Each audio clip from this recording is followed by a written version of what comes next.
The Black Fat Femme Podcast is a production of iHeartRadio and Dr. John Paul, LLC.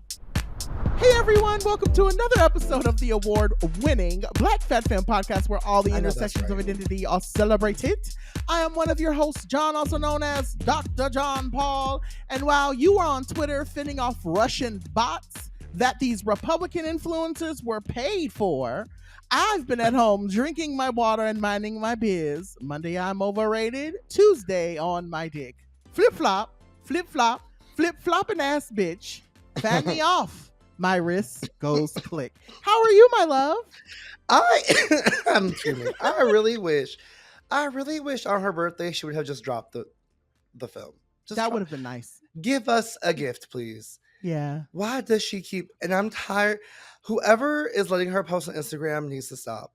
Please just make her like Beyonce. I'll take your phone away from you unless you post the visuals today. I just want the visuals. Yeah. But I'm still here waiting for my Sir Davis to arrive and my conditioner. I'm like, she owes me things, and yet she out here on a boat, and I'm still looking for my products. She said, I'm off for my birthday. You said, no, girl, the work keeps going. The work does keep going. Yes. Well, anyways, hey, y'all. It's your highly decaffeinated and sleep-indebted co-host, Jordan or Joho. Bitch, I'm so tired. I literally put Jordan on the show flow. Jordan or Joho, girl. Okay, so this is not sponsored content, y'all.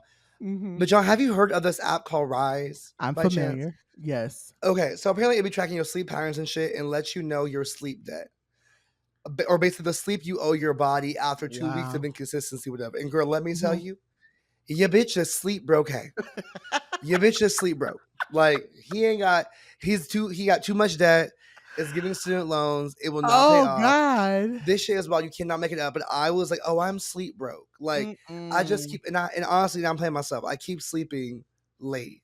Like last night, I went to bed at 1:30 in the morning, and I woke up at 8. And I don't know why. What was I doing? Could not tell you. I was just right there with you. Around. Also, it's hot as fuck in these streets. So, bitch, I'm just out here fucking like rolling my sheets, belting and shit. And so it's just, my sleep hour, my sleep debt currently is at like 10.3 hours, which means I need to make up 10.3 hours of sleep over the next week to get myself, girl.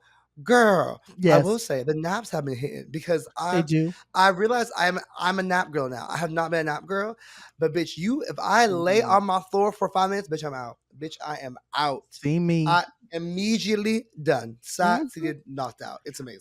I've said that. One thing about me, one thing you will always know about Dr. John Paul is Dr. John Paul's gonna go take a nap. And I've been on vacations. Okay. I have been places where I have literally been like, I even have been in speaking engagements and people have been like, oh, okay, well, you have a break between this time and this time. What would you like to do? I'm going back to my room to take a nap. And I nothing literally hits more than a vacation nap. Like I have nothing to do.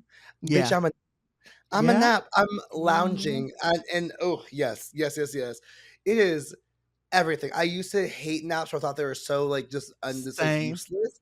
And now, like when my body says, girl, the IS has hit, I said, you don't have to tell me anything. I will go take a nap right now. Lay my ass down. And I will take a nap anywhere in my car. I will take a nap in my room.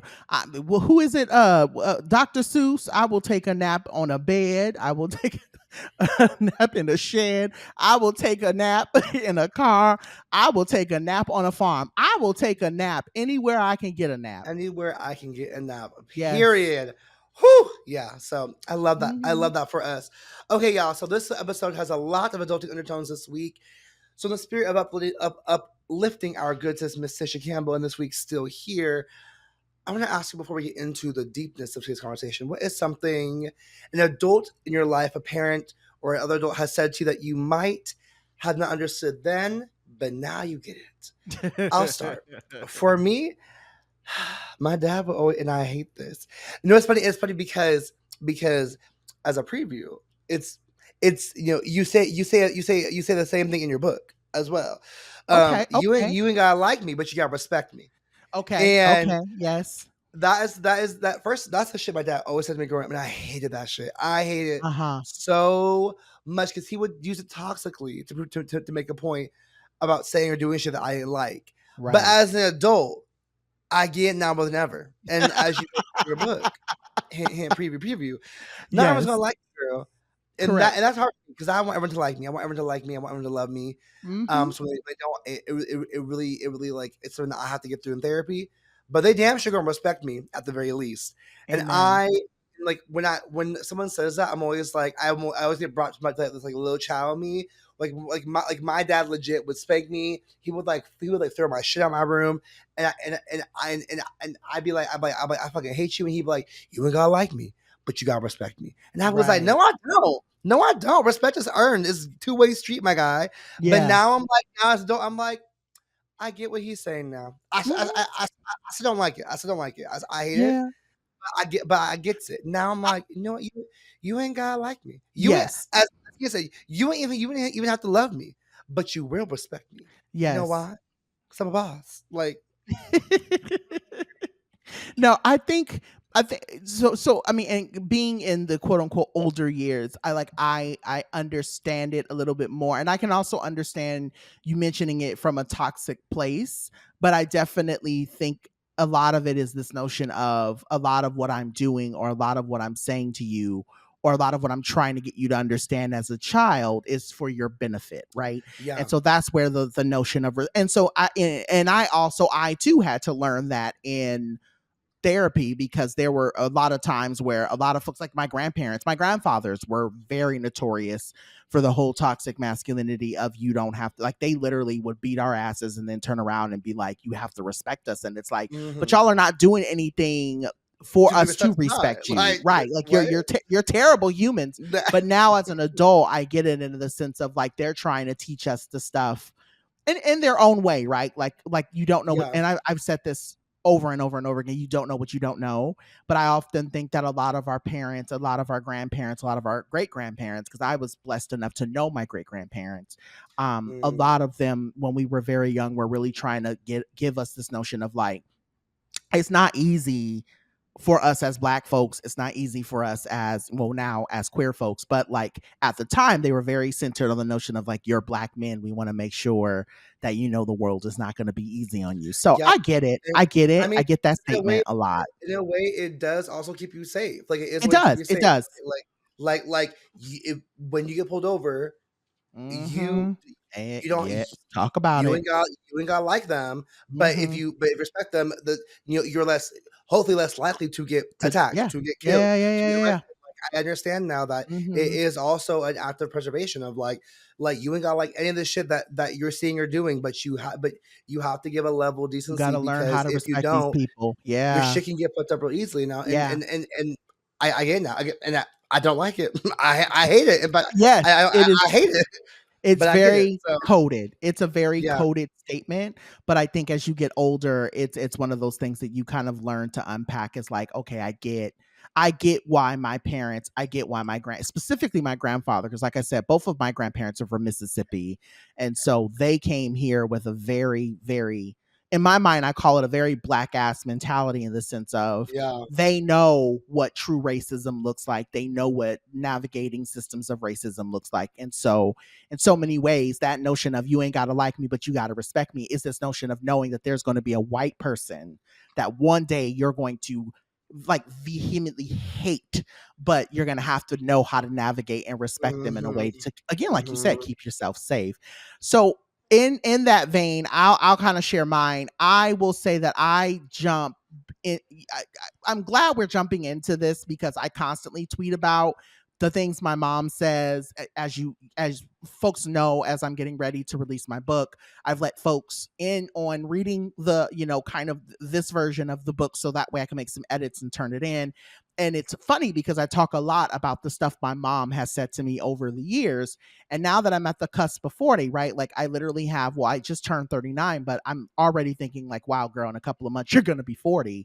I think of the phrase, and I know it's so stupid, but it everyone seems to very much vibe with this, the woo shit. And what I mean by woo shit is not just it's not a specific, it's very black. I'll just have to say that when someone says my god, or when someone says woo shit, it's just it says a lot. It can mean that you're tired of someone's bullshit.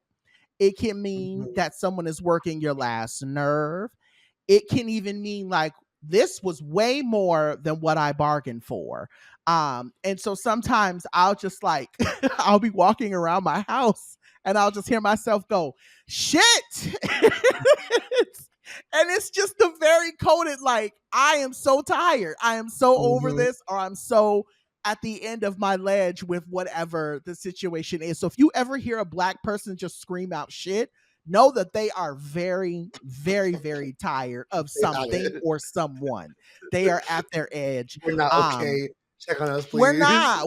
And I think we collectively both are at the woo shit of our own lives, right? Because it's like, it just feels like every day there's something else. And it's, and what I mean by that, I'll even say that my mom, the more I've been thinking about this a lot too, and I didn't put this in the show flow, but I was going to say that now that we're here, I can mention it. My mom always said there's always something. And I never understood what she meant by that until I would say probably even like last year, where it felt like, because I've been paying a lot of attention of like, I'm becoming more aware of my time. I think it is probably because I am getting older. And I've noticed in the last couple of months, I'm noticing I don't really get to rest until like 8 p.m. And it's not even specifically like, I just feel like I'm always doing something and I really don't get to settle until like 8 p.m. Yes. And it really is this feeling of like, there's always something to fucking do. And so when I hear my mom say there's always something, it's like, it really is like, it's always a bill. It's always something broke. There's always someone needing something. There's always going to be something at your job that didn't get done or that got oversighted. And then now somebody's asking you to do it. You're always going to have to step up because there's always going to be somebody at your job who is not doing what they're supposed to do. There's always going to be like, my cat needs to go to the vet. There's always like, there's literally always something to do. And so like, I even posted on LinkedIn, I said, it's frustrating to me because we have so many people, especially these health influencers, that are like, oh, you need to take care of yourself and you need to, and it's like, how, girl? Like, how are we taking care of ourselves when we literally are always indebted to something or someone, or always having something to do? So the woo shit and there's always something are the two that always really kind of just stay with me. Ooh, girl, I feel that in my spirit. My God. Damn. Oh, my God. Today. Yes. Well, now that our knees and our bones are gonna snap, crackle, and pop like I hate you. We gonna pop a quick ibuprofen, girl, pay some bills, and come back for more foolishness. XD, play the music, boo. Amen. Hey everyone, it's your highly melanated BFF, John, also known as Dr. John Paul. And Jordan, also known as Joho, from the one and the only award-winning show, the Black Fat Femme Podcast. Guess what, everyone? Drum roll, please. The BFF Experience is back for another year on October 12th at the Diversionary Theater in San Diego, California. This year we'll have performances from Amber St. James and Strawberry Corn Cakes with guest panelists Angel Mawa and Kelsey Daniels. Doors will be open at 6:30 p.m. Grab your tickets by heading over to our Instagram bio at Black Fat Femme Pod, that's BLK Fat Femme Pod, and clicking on the link. Keep listening to us on iHeartRadio, Apple Podcasts, or wherever you get your podcasts. Ooh, I know that's right. All right, y'all. So this week we are staying in our AARP bag. AARP bag. But instead of us talking about how we are dealing with aging, I know that in past episodes we have talked a little bit about this game that comes with being a Black Fat Femme, and I think it's so imperative. I know some folks will probably like, why are they talking about adulting or constantly talking about aging? I want to make sure that I kind of preface this conversation with, there are a lot of things that I feel like I never heard other Black Fat Femmes. I never got a chance to hear Black Fat Femmes talk about with me growing up. And so I'm like, why not just have an episode where folks can kind of go to and, learn something from the folks who have lived a little bit, right? But specifically in thinking about, too, this idea of a topic that I feel like I have been engaging more with people around me, obviously you, obviously people know Travell, who's a friend of the show. We talk a lot about this too. But going into this notion of what I like to call the idea of parenting the parent. And before we begin, I want to make it very clear that this conversation isn't one for us to shit on our parents, right? Like I always like to make sure I make that very clear because as we all know, my mom Edwina, and I shout her name out often, I uplift her name often. My mom is my favorite person. And as much as that woman drives me insane, I could not see my world and my life without her. And I am sure that you feel the same way about Deborah. And I know Deborah is a listener. So we definitely took some time with putting this show flow together because we don't want to make it seem like we're coming for our parents' throats. But it is a thing, and I'll say this before we even get into the conversation. I watched my mom parent my grandfather a lot growing up. Whether it was about my grandfather was not, I'll say this, my grandfather was not soft at all. And what I mean by soft was my grandfather was very much a notion of, I grew up in Mississippi. I made the migration to Los Angeles to make a better way for my family. I'm trying to keep y'all safe from these white people. That's literally the way my grandfather operated. And when I say he wasn't soft, like he would give us hugs and he would give us kisses and we had nicknames and he told us that he loved us, but he just was not a soft person. And so as my mom got older, as I got older and I watched my mom interact with him, now as an adult, I can reflect on that and I go, oh, that was the way my mom parented my grandfather in that way. And so I feel like this is a conversation that many millennials are having more and more, especially now that we don't have kids. A lot of people I know don't have children. They're spending a lot of their time running after their parents. So I wanted to first ask, when did you first realize that you were now having to parent your parent? And is there like a specific moment or is there a specific thing that you feel like you're having to like kind of watch? And when I say watch, I put quotations around it, not like you're having to like, how do I say that? Not chastise, but be more in conversation with your mom about it. Yeah. So first, thank you for saying Deborah because sometimes I'll say Deborah, and as a listener, she'd be like, "My name is not Deborah, it's Deborah," and I'm like, "Okay, girl." Yeah. So thank you. You can point to that because she will be like, "John says my name right. Why do you say my name? Why do you say my name wrong?" I love to because you just be like Deborah girl. Yeah, Deborah girl. Because Deborah, it's just fun. Also, it's just like it's like a Deborah, but like also it's just like I say Deborah when I am the most like peeved with her. I'm like Deborah. She's always like it's Deborah. So anyway, so I just thank you. Thank you for saying it the right way.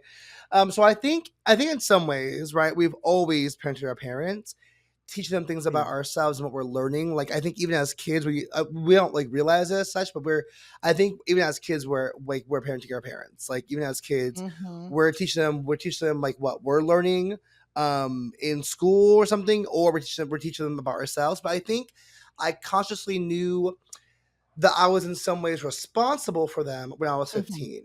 Okay. So when my dad had his first stroke, I became the primary person to be his caretaker. That meant taking him to his doctor's appointments, advocating for him, feeding him, sometimes washing him in really bad moments. And that only grew throughout the year, especially when we moved from the Bay to San Diego, like having to do all those things for him as well too. And so I think, especially because my mom, when she wasn't able to, because she had to work to support us. And at one point she had lost her job and had a few months of not having a job and had to get a new job at half the pay. So we went from this 2-income household, right, one year to the next year we are at like a quarter income because she had lost the job and got a new job with a much less pay. And so I think like that, that period of time was really challenging for us. And I had to show up as a parent for my dad, right?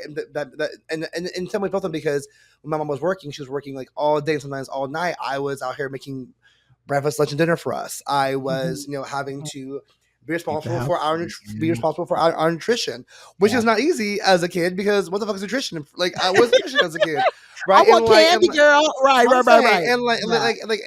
And like my high school wasn't nutritious. Like my high school wasn't nutritious, girl. I was just like, what the fuck is happening here? So it was just some wild stuff.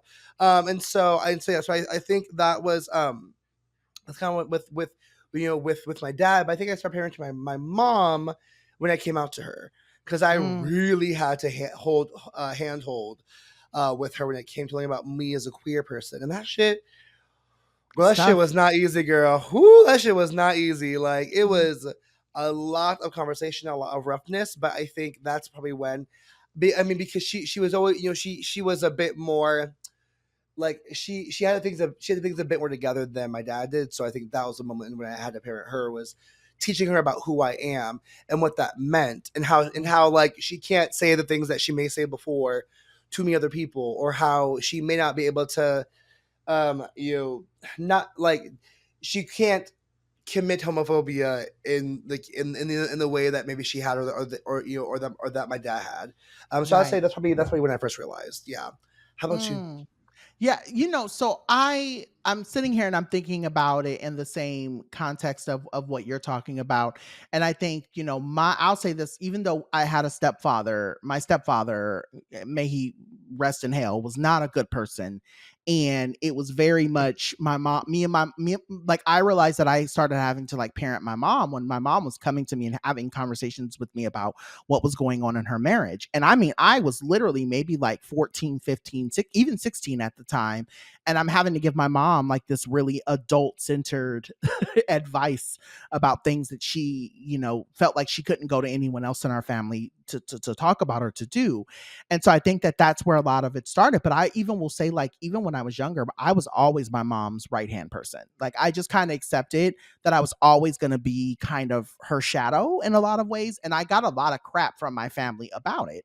A lot of people in my family didn't like the idea that I was so grown for my age, but it was because, and again, and I don't want to make it seem like, I know that there have been conversations about people saying like, oh, parents shouldn't go to their children about things, and parents should be very mindful about what type of relationships they build with their kids. But the reality of the matter is my mom just didn't know, right? Like, she didn't know, and she was doing the best that she could. And so at the same Mm-hmm. time, it was like I felt like as a child, I had to help my mom in the best way I knew how, and that was by me Mm-hmm. stepping up. And so when we start talking about this notion of like parenting the parent, it really became it's more about being a confidant to your parent more than anything, right? It was like, my mother needs help and she doesn't always make the best decisions. So let me try to Mm. help her out, right? And I think that it was like, I mean, what else can you really do, right? And I love when, when we were going back and forth via text about what we were going to talk about this way, you had made a point in our text. You had said it's kind of like managing up. And that's Mm-hmm. really what it is. Like, when you become like, even in my company now, shout out to, RPYA Health, the reality is is Come on, the branding. right, Yeah. branding, right? Like, shout out to RPYA Health, but it's the same thing. Like, my executive director is amazing. My ED, I when I tell you I've never had a supervisor that I'll say this, I've never had a job where I've liked everybody I work with as much as I like everybody I work Mm. with. But the other part of it is that my ED can't always be the eyes over everything. She's one Mm. person, right? And so it's the same thing with like a parent. A parent is not only navigating there, and I'm seeing this more and more in social media, which I'm loving so much, seeing people talk about it. Our parents are not only having their lived experience, but they're also having an experience with you as a child.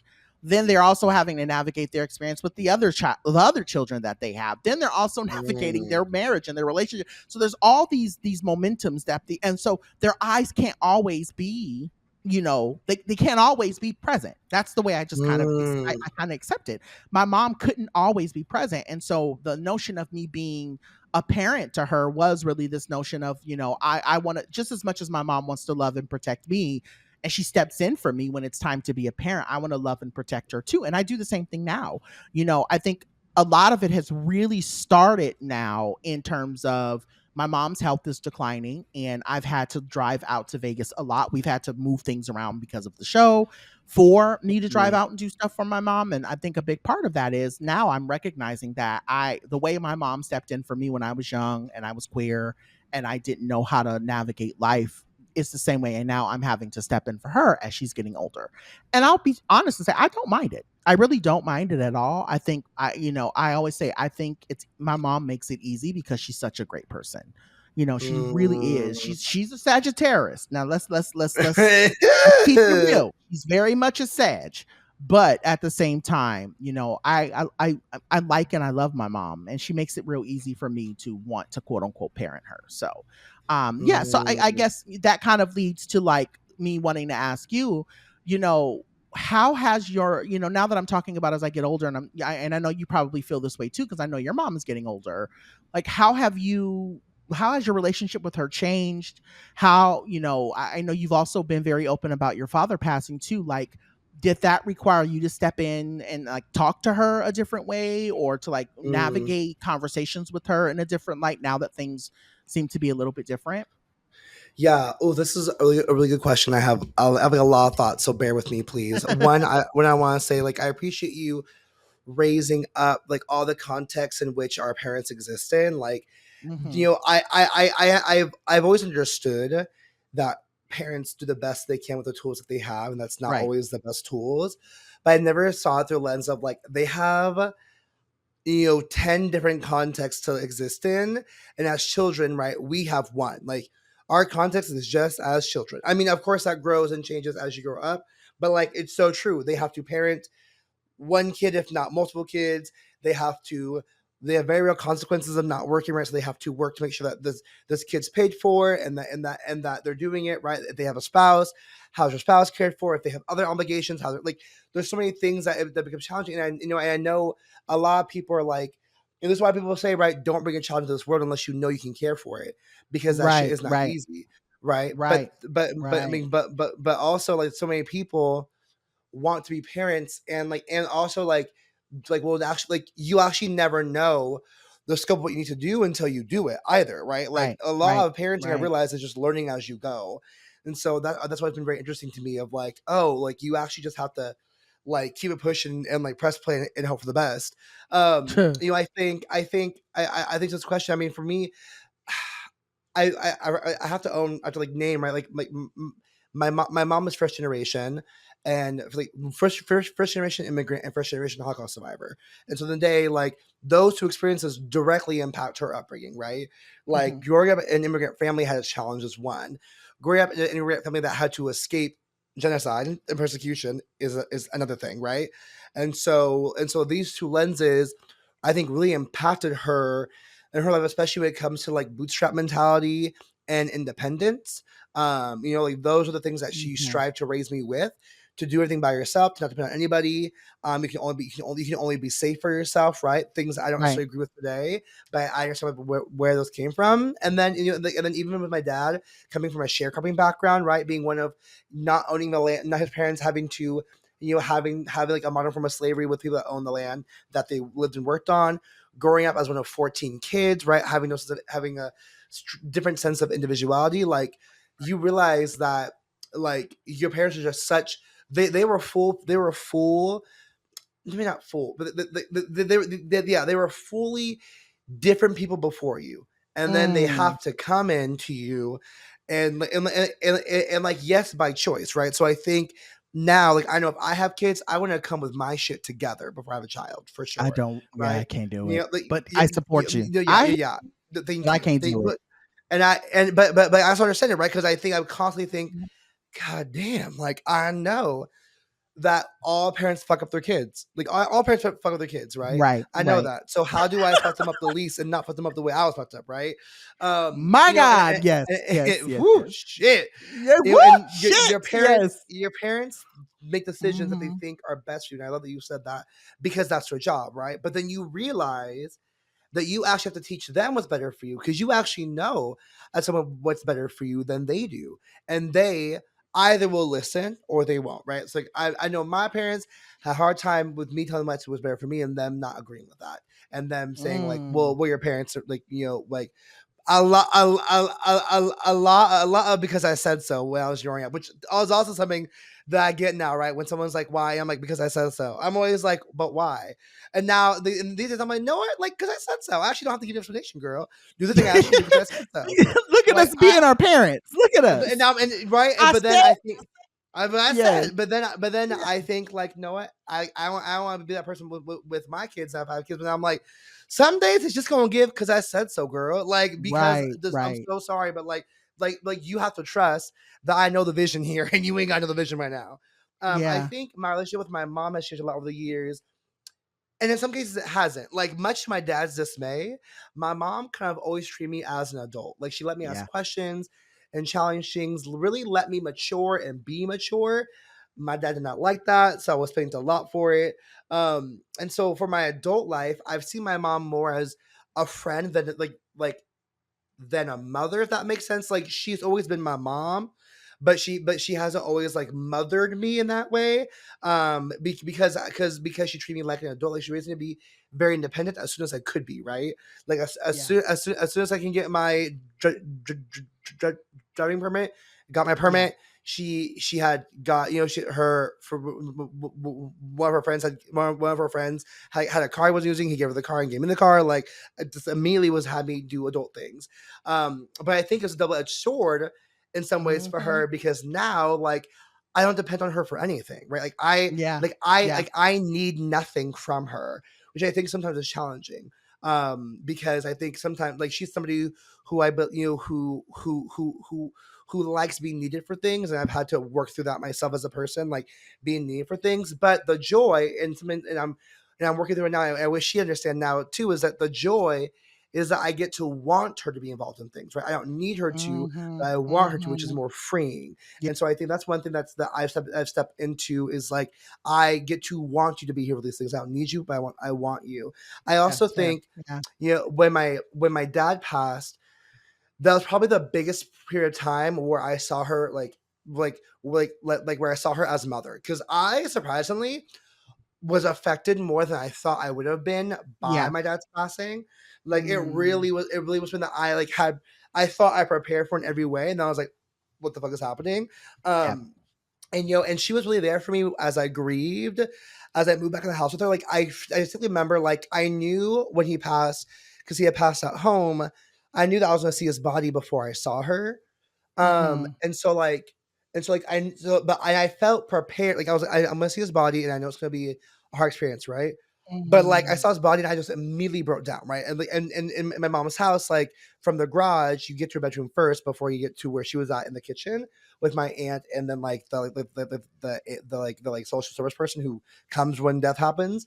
And Mm-hmm. like and I remember just like screaming. My mom like ran to me and like just held me, and it was such a moment of like, oh, like that was so interesting, because I did not expect her to be like that, to be that. So I thought I was motherly. gonna Yes. Yeah. I thought I was gonna have to like carry her through this experience, and she carried Mm-hmm. me a lot, right? She carried me a lot with the grieving. She carried me a lot when I moved back in the house with her, because I had planned to move back anyways, because I knew my dad was nearing the upper room Mm-hmm. registration, but he passed. But he passed Why do I before want to name this episode the Upper Room upper room Registration? but Oh, but he yeah. passed before that happened, and my mom told me that I didn't have to move back if I didn't want to. That she'd be fine. But I thought it was the right choice, and I knew it was, because it gives us a chance to really Mm-hmm. parent each other. And I will be really honest, like we had quite a bit of messiness in those 2 years I returned home. Like we had a lot of messiness, but she really was mother, and that's the holding space for you to process my loss. And I was mother because I was making sure we ate well, got out the house, did things Mm-hmm. together, and helped her as she experienced her physical challenges. And so I think, right, like the passing required me to take up space in a different way of saying Yeah. like I'm not just your son, like I'm your partner in grief.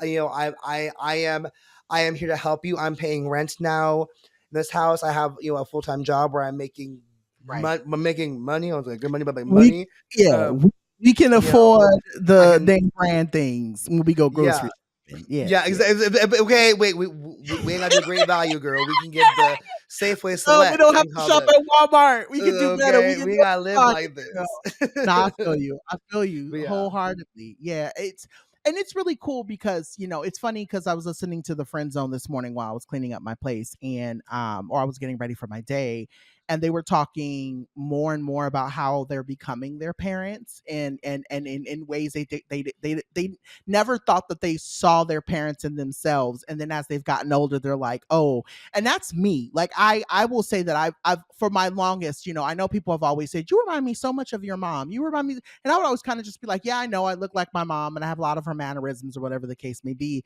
And I feel like we've gotten so far away from the parenting the parent conversation, but I feel like it's still related. I will say, but as I've gotten older, I feel so much more like I'm becoming the male embodiment. Obviously, I'm cisgender male, the male embodiment of Edwina in so many different ways, from the way that I handle business, from the ways that I talk about things, from the ways that I run my home, from the ways that I do and don't show up, and the ways that I have conversations, and I hear it. I can hear myself say stuff, and I'm like, my God, I am becoming Edwina. You know, But go ahead. Just if I can, I think that's actually though like what makes it so related to parent to the parent, because you get to understand her better now. Like you I understand do. her Oh, I more. understand her Like so you much understand better. her so much more, Yeah. and it's like parts of your childhood make sense now. Yeah. Parts of why they do the things they do make sense now. And when you right, because you can't parent somebody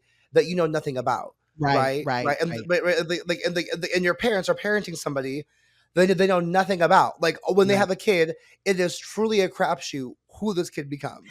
They only pray that this kid becomes a good person. But like you Crapshoot. have Yeah. no Yeah. Yeah. fucking Yeah. idea Yeah. what will happen with this child, right? Yeah. And so like so, like they are parenting without a guidebook, or they're parenting with blinders on, right? It Yeah, they is really are. blindly There is going off. there is no And book so for it. and so Mhm. as an adult, though, right, you actually have better tools now to parent them because you understand them better. You're Yeah. able to actually like talk to them the way you're able to communicate in their language and like talk to them better as well too. Like something that's Yeah. I realized like, oh, now as an adult, like I would fight my mom so much as a kid. I would me I and her we in We would arguments bump all the heads a lot time. too. We We did. would We did. my dad, bless us, may he rest in peace. If he was still alive today, if he could roast me, he roast me all the times. Me and her fought. Me and her would fight sometimes every day. We fight anywhere. Like we fight in the store. Like it was a mess. My aunt, if my aunts with us, my mom and I, if we even raise our voice an octave because we're just loud ass bitches, my aunt will immediately be like, "Ugh, the Bickersons are coming," and I'm like, "Girl, like Sid. we're we are literally just talking. We're just Yeah. talking. We're like, Yeah. it's just a little kinky, but like, but now as an adult, I'm like, oh, I know how to communicate her in the way that she actually can be communicated to Hear now. me. Yeah. Yeah. Yeah. Exactly. Yeah. Yeah. Yeah. Yeah. Yeah. Yeah. And it's also meeting, I will say my biggest thing now, especially with the whole parenting, my mom is very on me. And I think I've mentioned this in other shows before when we talk about our parents, but I will say, one of the things that came up for me recently was when I was, growing in the last few years, I should say, and especially now, like I understand it even more because of, and I would say my proximity to how much I make and where I live and all of these, there's all these facets, right? But my mom used to be very adamant on being like, oh, call me when you get there, call me when you leave, when you're flying out. My mom is very much wanting to always kind of know where I am at all times. And at moments I would be like, oh my God, this is getting on my nerves. But now as I get older, I totally understand that it's just my mom's way of feeling like her baby is safe. And I think that Mm-hmm. that's another way that when we talk about parenting our parent, it's this notion of, I feel the same way with my mom. If my mom doesn't call me for too long, I'm looking, Go. it used to, like I said, it used to be very annoying when I was growing up. It was like, oh my God, mom, leave me alone. I'm just living I'm my like, life. bitch, why didn't you Go call me in away. 3 days? What happened? Are you okay? Are Now, you mad at me? right now, as an adult, I wait for that text every morning, every night, just to let me know that you made it through that door. And it's Mm, like, at my big age of 39, my mom says it to me all the time when I call her. She's like, "Thank you for checking up on me." It's very much this game of like, as much as you worry about me as my mother, I'm worried about you as my mother, because I want to make, I know you're a little bit older, you live alone, you live in one of the hottest cities in the world. There's all these factors that I'm constantly thinking about. And my mom is not, my mom is a tough cookie. Like I don't worry about her per se, in that sense of like my mom being this feeble black woman who's just kind of on her own. My mom is from Compton. If there's ever a need to really know who say Edwina is, less. my Say mom is less. from Compton. Her whole life was raised in Compton. She didn't leave Compton until she had me and my brother. So my mom is not my mom. Like I said, my mom is a tough cookie, You but don't suffer no fools. She don't suffer no and I have fools. seen her fight before. I have seen my mom come out of her nails. I have seen her take her earrings off, and I've seen my mom throw a punch. I'm not. My mom is not.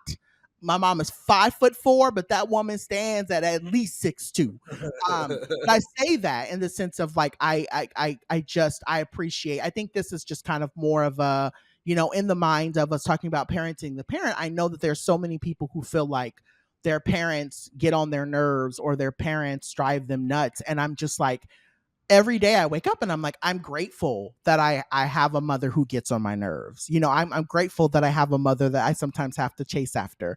When my mom is doing stuff with her finances, I'm like, Mom, you can't do like, Mom, slow down. You are spending too much money. Like I will say, I guess in this conversation, I think being quote unquote a parent to her has really made me closer to her. And I really will Yeah. say that it has also helped me, like you said, it has really truly helped me understand her.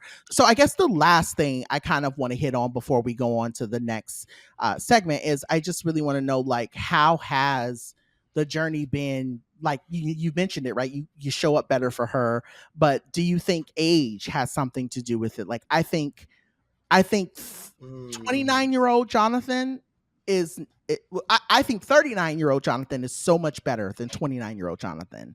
And I think because I've had like, and Yeah. again, I know people as they age, they either get better or they get worse. I think as I've Yeah. gotten older, I truly have started to understand the world and the scope of the world so much better. And that helps me really help my mom.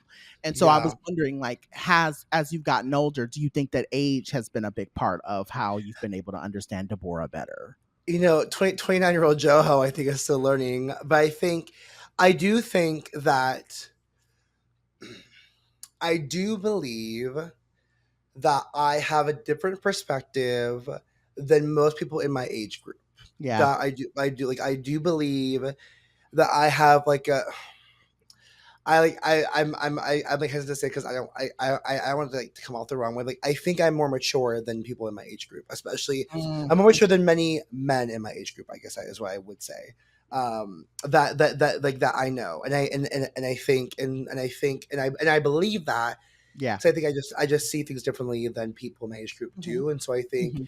yes, age has something to do with it. I think age, knowing, I think also having lost a parent, like when you Mm. like if you have two parents that you have a lot of affection for, and then you lose one, it becomes like you The like dynamic it shift. like right it's a dynamic Yeah. shift. You age 10 years like in that process, like things Mm. things don't matter the same to you. Some things matter more, some things matter less. And so I think for sure the age affects me.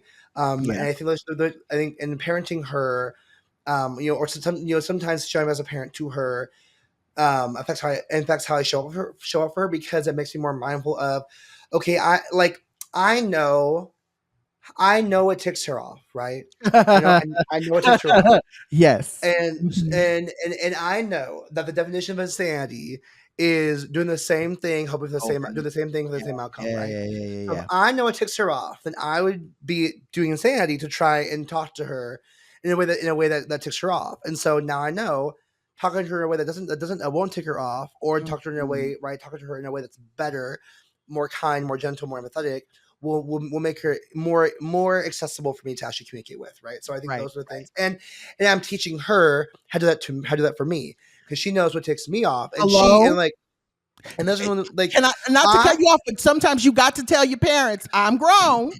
Now let's talk girl, about it. because there are times where I'm like, listen, I could literally mediate world conflict, but Deborah says one thing to me, bitch, I pop off. Bitch, I pop the fuck Literally, off. I'm literally, like, girl, like, I can who literally is you come talking from to? Yeah, being yeah. a diplomat, and I'm like, what you just said to me, Deborah? And so I have to say, Feeling so this is deep. how this is how you talk to me as well. Right, Because I right. want that to be, and that's something. And I think, but I think above all, what's made me think about the most is how parenting my parents makes me think about becoming a parent myself and how I want to do that.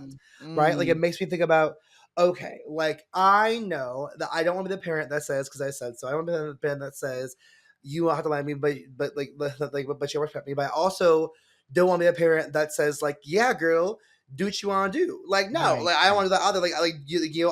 I want to be a parent that says, if you're gonna smoke or drink or do XYZ, do it in the house, do it with me, so I know you're safe. Like Right, don't go right. on these streets and do dumb shit. Like do it where I know you're safe, right? Mhm. I want to be a parent that is free to talk to about sex if they have to, or ask questions about sexuality. Like so it's to and I want to be a parent that the child always feel safe Wants with. I to want them to be. know they can always feel Yeah. safe with me. And so, but I'm curious to ask you, John, as someone who doesn't, my last question to you, as someone who doesn't want to have children, how do you like your experiences with your mom lead you to parent others around you instead? Yeah. Whew, wow. That's actually a really good question. And I've never really thought about it. I think one thing I think watching what I've learned, I guess I can say part of parenting the parent or what I've learned, I think that's a big part of parenting your parents is also being open to learning from them.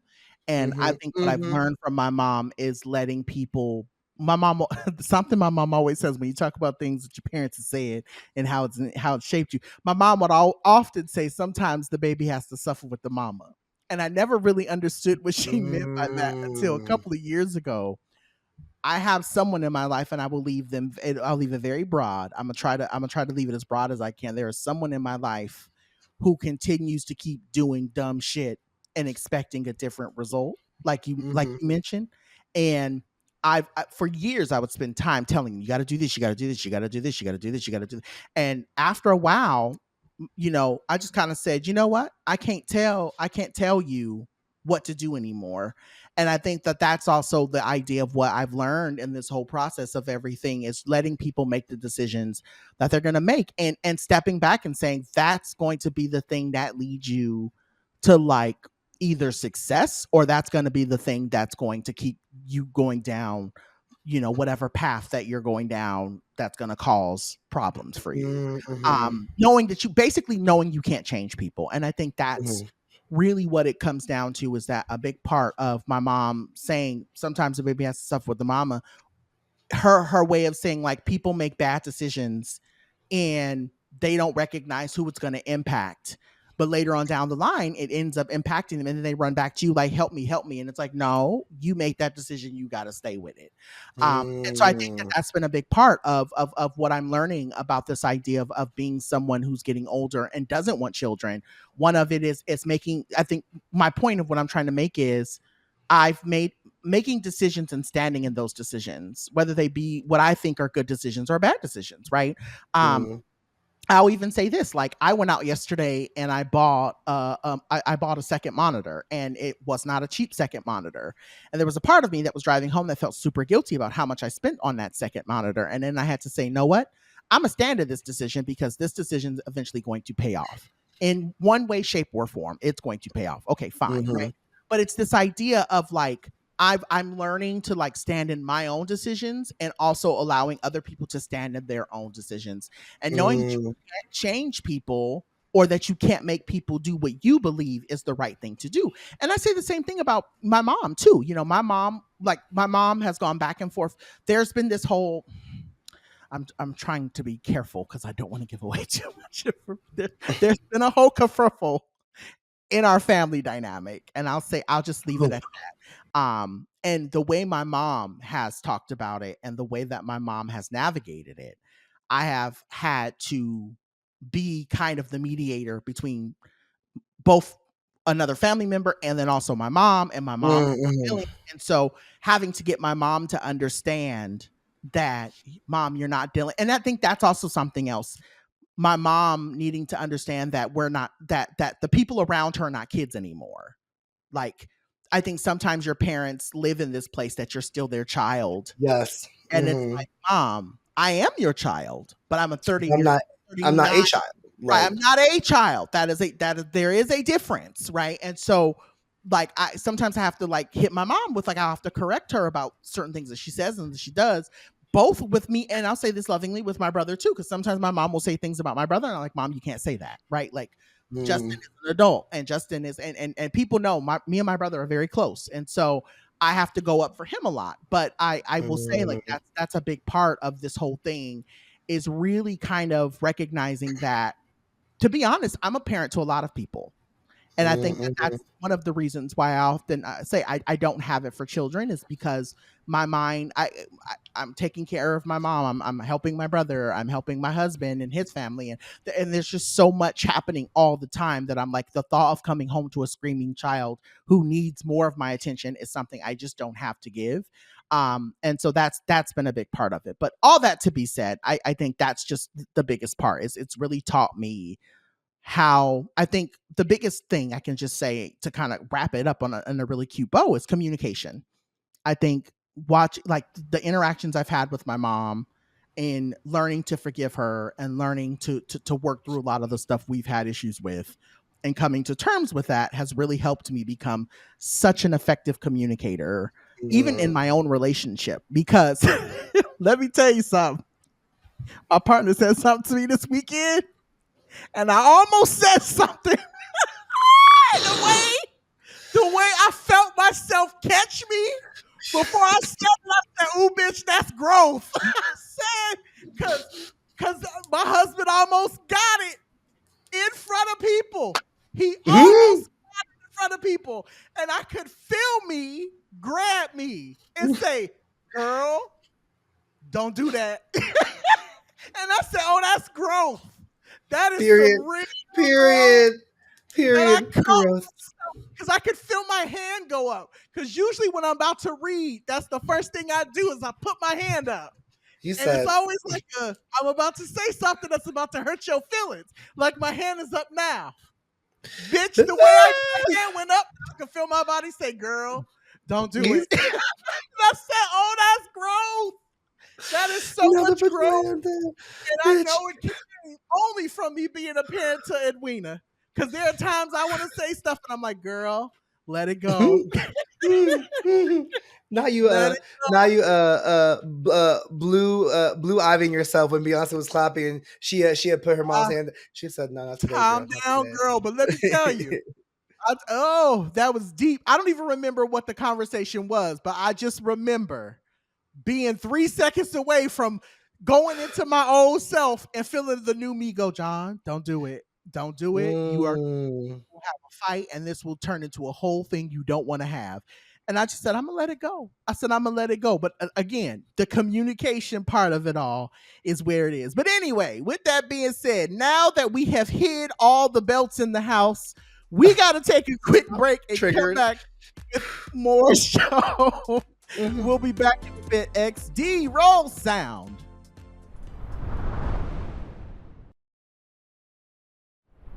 Okay, y'all. So we are back with what's on your plate this week, and for it, I want to leave the conversation about something we both saw, we both had mentioned in passing and saw. So I'm not sure, listeners, if you had saw, but there's a study that came out this month about how marketing for products like Wegovy and Ozempic were up 60%, and more than $3.2 million has been spent by the brand that makes the drug. The article, which we will link in the show notes, talks about the idea of how much money they're spending for lobbying for bills, to make it accessible for all people, but also how people who have bought the drug without prescription or off label have also drove the rates up for people who actually need it, like people who are diabetic, or the doctor's prescriber for them for weight. It takes it out of their hands and makes it hard for them to actually access it. I know several people in my life who have it for diabetes and cannot access it or have to pay hella money for it, and that is really messed up. And so it begs the question: what really happened to the body positivity movement? And why does it feel like we are back to hitting fat people? Now I have thoughts, because part of me is like, Oh, I've realized that like being thin, and again, like everyone wants to be thin, everyone wants to be quote unquote healthy, right? And everyone's low hanging fruit for health is weight. So everyone's like, let me get on Ozempic, let me get on Wegovy, and like, listen, if that is what you feel like you need to do to make your life great, girl, I support you. Like, I want my lens of liberation means that you are free to do whatever the fuck you want to do with your body and your life, right. and also in your decisions for yourself, prevent people who actually need these things to survive. We have a problem. We got a problem. Also, I mean, I've done away with body positivity for the past few years, anyways, because body positivity quickly became thin people saying, I also have like, I hold that thin people also have body dysmorphia, or dysphoria. I hold that people who are not fat also experience body challenges as well too, and self-esteem. I do. I really understand that. So like, if they didn't have body positivity for their own livelihood, girl, go ahead. But we're also not the same, because like the consequences of my body have legal, social, like actual like social ramifications. It actually leads to like mental health challenges, leads to bullying, leads to jobs, leads to sometimes not getting jobs. Like it actually leads to actual systemic issues that affect me. While yours leads to like mental health challenges, which is true for sure, and and I hold that, but like yes, we're all suffering from the effects of societal beauty standards. But but like I maintain that the shit that affects me on a systemic issue, and yours is more about you're not hot enough in most cases, and like Yep. I got time for that. And so I've done away with the whole like body positivity movement. But it's interesting to see people like not like, especially because there are so many like expats now. Like there's so many people that not so many, there are people that I followed who used to be fat that are no longer fat. And the switch up was so real. Like they lost some weight, and then they're like, fatness is a cult, fat positivity is a lie.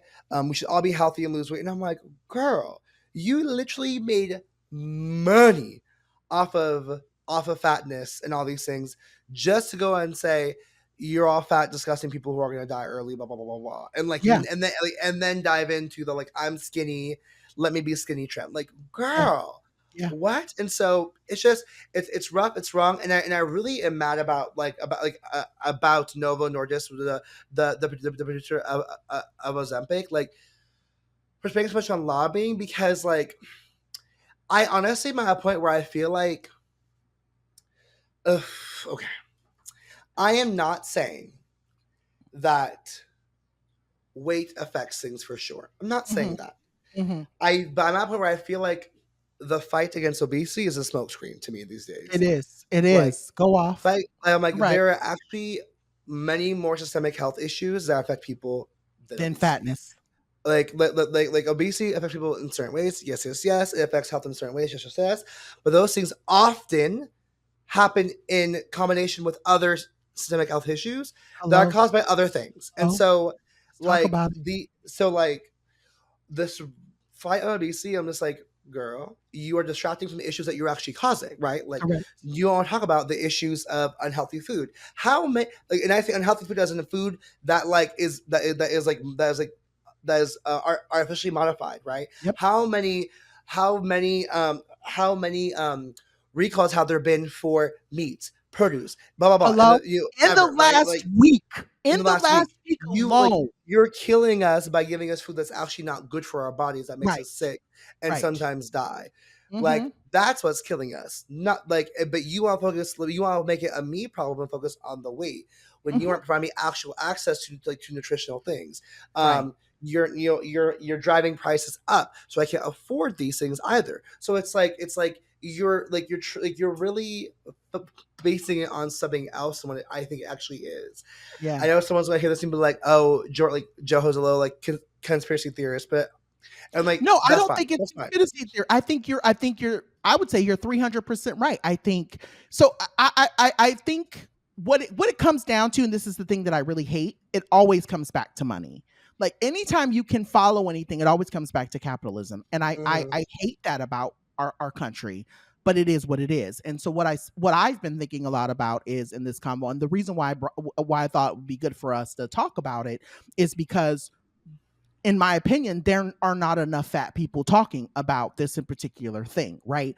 You know, we talk a lot about racism, we talk about all these other things that impact us, but one of the things that I wanted to posit on this week's episode is the pressure, you know, because I have seen, it's not just me. There are other people that I have seen that have tweeted out or have said, if I see one more ad for Wegovy or for Ozempic or for any other, you know, the Hims or the Hers or whatever that can tell me that I can lose weight, I'm going to scream. And that's how I feel. I feel like coming into this episode, I'm like, am I the only person who keeps getting these Ozempic ads on every fucking like site that I'm on? It's like it's literally, it's mind-boggling.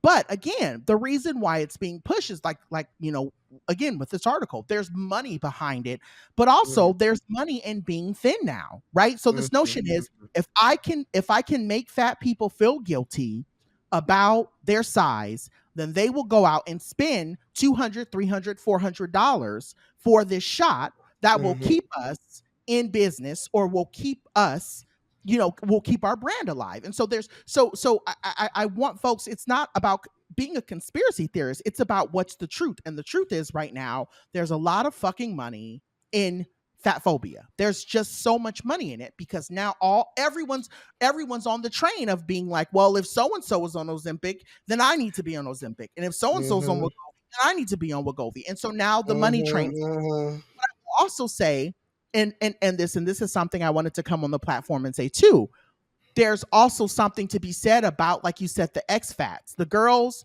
who just couldn't cut it. And I say it that way because it's not about me throwing shade.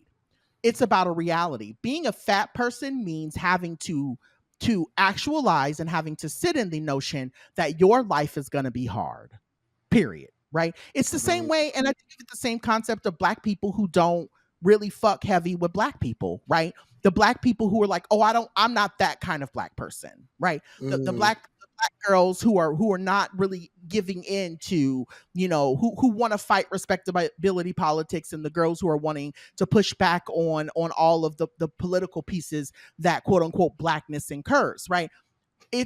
Like I said, there's a cost to being that kind of black. And it's the same way for fatness too. The girls who are saying, I'm fat, and I like who I am, and I like the size that I am, and I don't want to have to not think about, I don't want to have to drive myself insane about a shot or the way that I eat. They are the ones that quote unquote live freely, but they also recognize how much pressure goes into the idea of liking our size and liking our body. Knowing that they can't just go into a store and shop for something, knowing that people are going to make comments about their size, knowing that they're going to have to defend who they are and liking who they are all of the time, right? I get that a lot. You're so confident. I love how confident you are. You're only saying that to me because you want me to feel less confident because of my size and because of the way I quote unquote should present in this body. Right. And so I think about what it comes down to is and I hate saying it's the commodification of fatness. It really is this idea of being fat is a commodity now. And all of these companies are doing anything and everything that they can. I hope that's the right word. But they are doing anything and everything that they can to get money out of your pocket, to make you believe that by being skinny, your life is going to be better. And I will tell you, as a once person who starved themselves to death to be thin, I can't say this for everybody, but I'm gonna just say it for me. I like the idea that now I'm not as obsessed with what I eat and how I move and how I feel about what I eat all the time.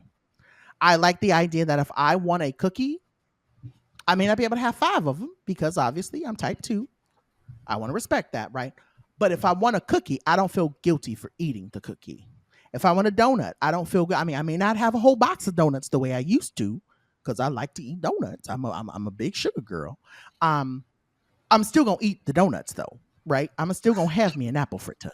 I'm still going to eat me a Bavarian cream something or another. Oh. But what I say all of that to say is like the guilt that I don't live in that guilt. And I know a lot of people who were once fat who lose the weight, their whole life is wrapped up in that guilt of always being so obsessed with everything they put in their body and how much time they spend on an exercise bike or running or exercising. And I genuinely can't go back to that.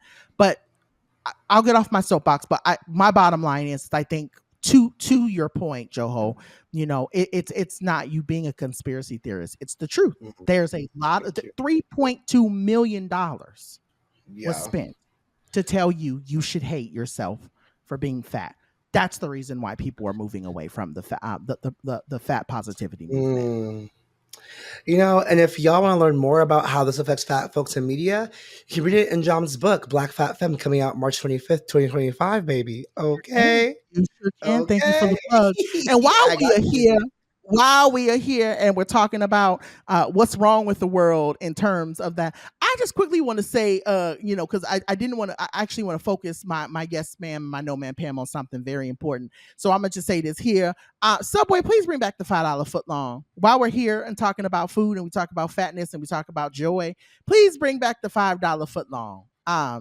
it's not that hard. Just do it. Just do it. Bring it back, y'all. Bring it back. Whew. Well, y'all, while we are all in this moment together, we know what y'all came here for. So when we get back, we'll get into your favorite segment. More in just a sec.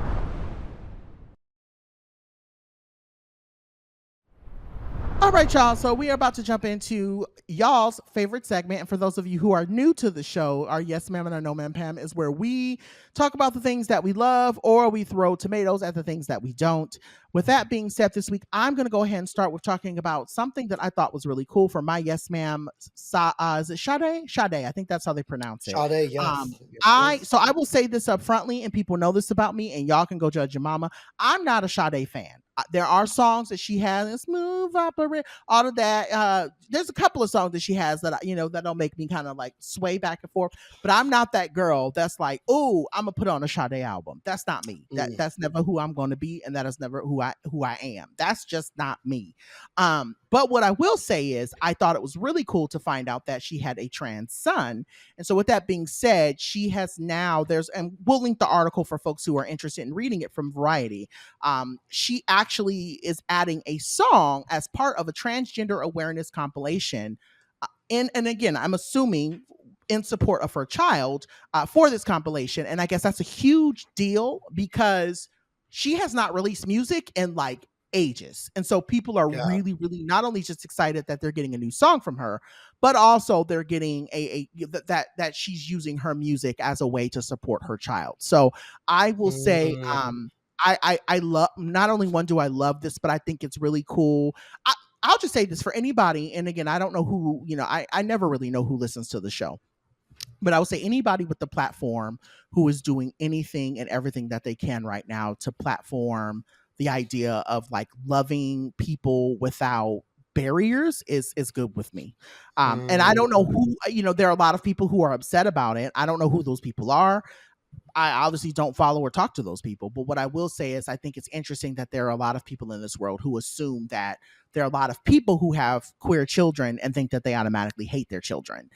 I'll say this, I saw Marlon Wayans get a lot of heat for his trans son, right? About how much he loves and support his child. It's just weirdo behavior to me when I see people going off the rails about the ways that people should not be supporting their children.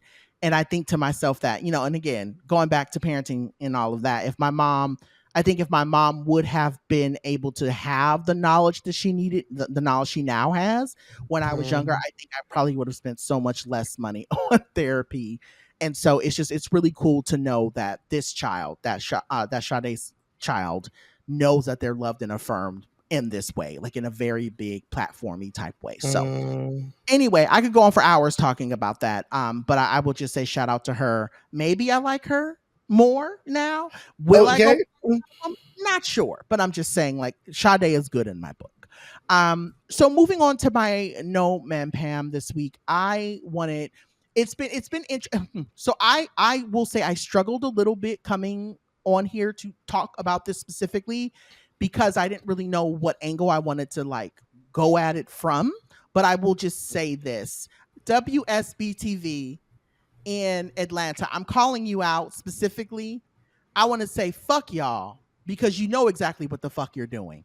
And what I mean by this is, y'all, there are too many educated people that sit in the newsroom to know that when a shooting or when something nationally happens, to not be cautious about the photo that you use that goes along with your story. So to have a story about a child who is a shooter, just outside of the terribleness of what happened, the fact that you took one of the children who was hurt in this moment and used their photo as the lead to your article, a Black child at that,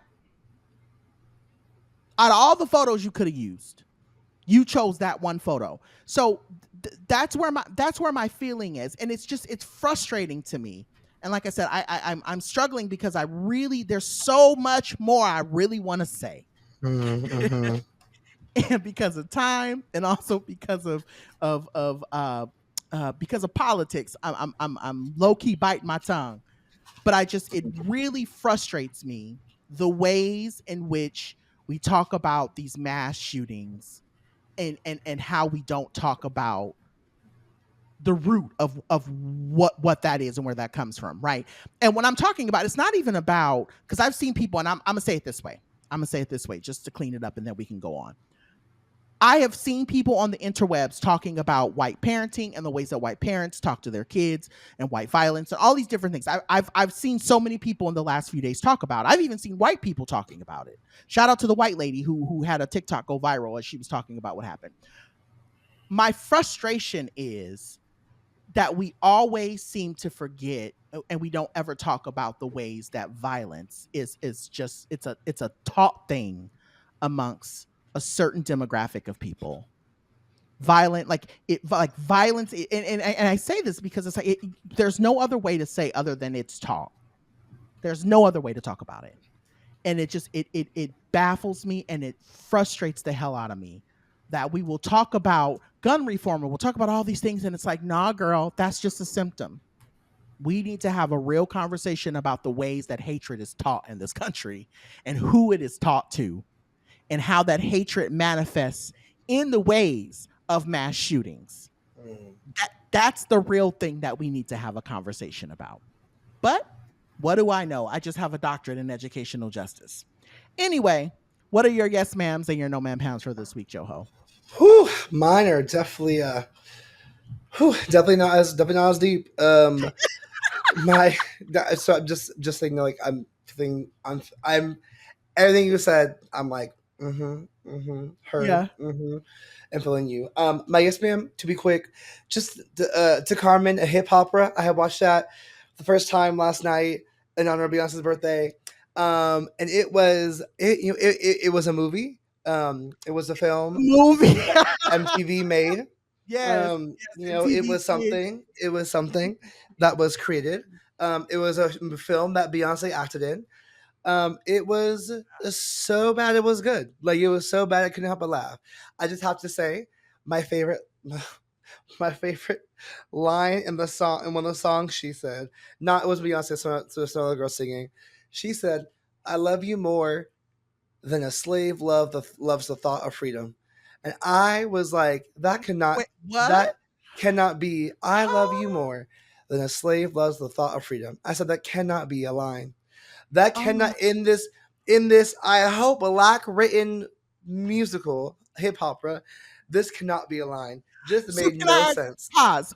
So is that line worse than I can? Which line is Stop. worse?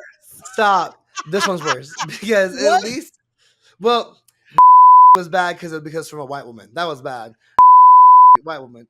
But this, yes, I would say this was worse because I was like, what in the black love is this? Like, just so bad, so bad. Oh, Also, I need to know why Carmen got this man arrested, and then was like, let's move to Los Angeles. And he said, I can't move. I'm on probation. I can't leave the state. And her reaction was, you don't love me, girl. I can't. Do you not know how the legal system works, bitch? In 2001, I will get got if you try to have me leave the state on my probation. And yet it happened. It was wow. she really, Beyonce. she really did set him up and then turned around and She was was a like, villain. This was her villain role. This was her villain really, role. I was like, she's the villain very in this much. film, and I stand by that statement. But it was so bad I couldn't help but laugh, and I would watch it again. I watch it again. If I need like a messy, the effects were given 2001 for sure. The Very effects that. were so bad. Also, I know this girl pulled a tarot card and she said it's the 8 of nuggets, and ain't no way in hell any tarot deck has a blank of nuggets. My girl, nuggets is not girl.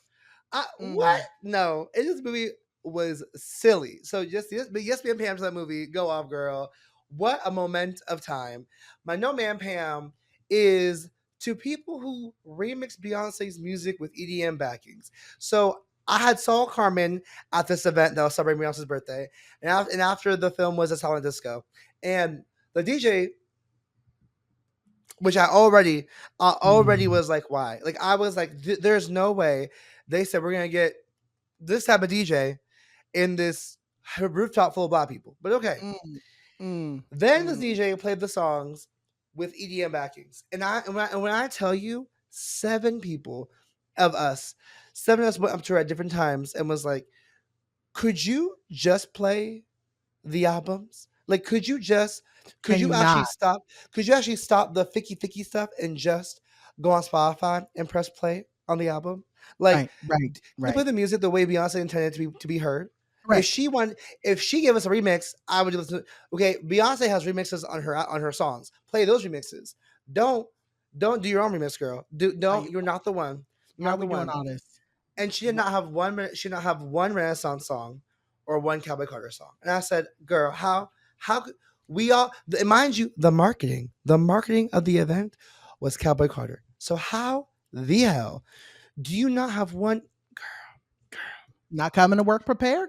Girl, Not coming to work prepared. I was so mad. But like literally every person who went up to her was like, this one girl, this girl ate her up. She said, excuse me, are you gonna keep playing EDM Beyonce, or are you gonna play the real Beyonce? And the DJ was like, I mean, this is all Beyonce. And she was like, no. I asked you, are you gonna play this EDM Beyonce or the real Beyonce? And I was like, girl, get her Asking the Jade. questions that matter. Those are the real questions. question. Yes. That's the real question, sis. A real investigator. No man Pam to any. Don't listen, journalists of sorts. Journalist. She was taking data points. She said this white woman's gonna not play the real Beyonce. It was a mess. It was a mess. So yeah, no man Pam to that. Just why I was like, how you make a Beyonce night bad. This is how you make a Beyonce night bad. It was. It was rough. She had maybe a good half hour of just playing the songs, but they're all oldies. And I was like, girl, give us a new song. We're all, if we want to play oldies, girl, we go to our cars and play oldies. We want to listen to Renaissance or Cowboy Carter. Why do you think we're here right now? That's what we came here for. If I wanted the EDM, I go to Rich's down the street. I live right by there. Why am I here? Why am I here? I'm mad. I'm just mad. Anyways, that's my No Man Pam today. Whew. Girl. Well, you know what? You had a very I mean, and that's the thing. I like EDM, but the idea that the industry just keeps trying to force it on us, and it's like, girl, we don't want music all the time. Like, not all of us always. Like, I've gone to clubs. I've actually left clubs. Like, I've actually gone to events in clubs with people and like been there for like 30 minutes and it's nothing but music. And I'm like, okay. I can't do, like, I can do on maybe like one Peloton ride. But after that, like, that's about it. A tropical house ride is good for 20, 30 minutes. An EDM ride for 20, 30 minutes. That's all I got for you. That's all I got for you. But I don't want to hear that for 3 hours. I really don't. Like, I don't want to hear it. I really don't. So I appreciate y'all definitely, like, baby, come to work prepared. All right, y'all. Well, anyway, we're going to go ahead and close out the show. Please send your thoughts, feedback, and email to blackfatfempod@gmail.com. You can also send your thoughts to us via our DMs, which many of you do, and we love you for it. You can go ahead and do that on Instagram and the Twitters by using the handle at blackfatfempod. We also want to shout out, I'm just going to go ahead and do it now because I know this is probably where a lot of folks probably go ahead and hit stop. We have a show coming up on October 12th at the Diversionary Theater in San Diego. If you have not gotten your tickets, I would highly recommend that you do that in the next week or so because they are going to sell out. The space is very limited. We do not, I'm telling y'all now, and I've said it before, and I'm going to keep saying it up until the show. We cannot get you extra. We cannot, like, once the tickets are gone, they are gone. Like, we will not be able to pull no strings. There's nothing we can do. It is all Diversionary Theater that is planning this. So once it's gone, it's gone. So please get your tickets. Mm-hmm. And if and I've been asked, how do I get my ticket? Go to Instagram, click the link. It'll take you. Can actually even go to diversionary.org and you can actually buy your ticket from the website. But you can go to our website or go to our Instagram. Click on the link and then go ahead. It'll take you right to the place where you need to buy your tickets. They are 15 dual heads. It's going to be 20 at the door. If you show us that you pre-ordered the book before the day of the show, we will send you a $5 off code. So please come on down.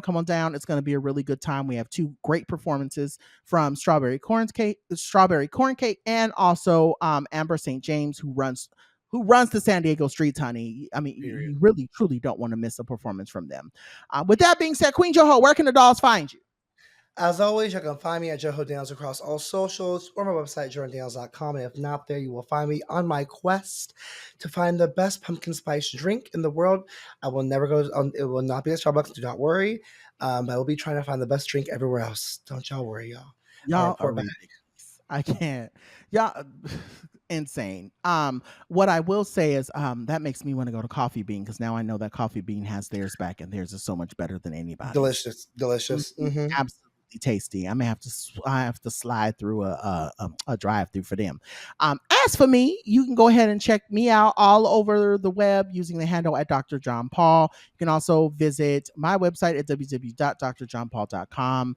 I don't really, outside of finding me, you know where you're gonna find me? In the house. It is hot. It is heat wave. No, just heat, because it's hot everywhere. It is hot everywhere. And people are trying to make it seem like it's just a little. No, it's hot. It is hot.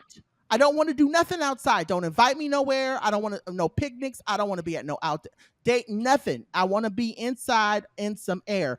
It's so hot that even in my condo has really good air, and I can feel that it is struggling to keep up with how hot it is outside. It is just, it's insanely hot.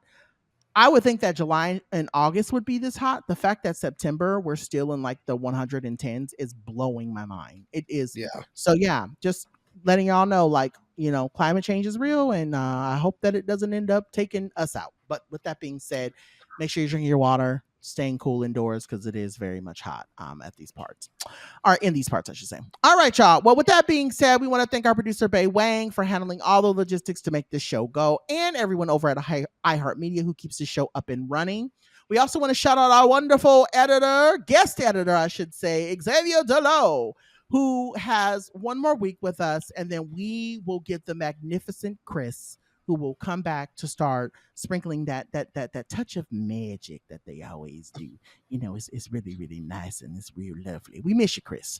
Can't wait for you to come back. With that being said, this has been another show. Stay black, fat, femme, and fabulous. And remember, like my mama Edwina says, it ain't what they call you, it's what you answer to. I love us for real. Bye.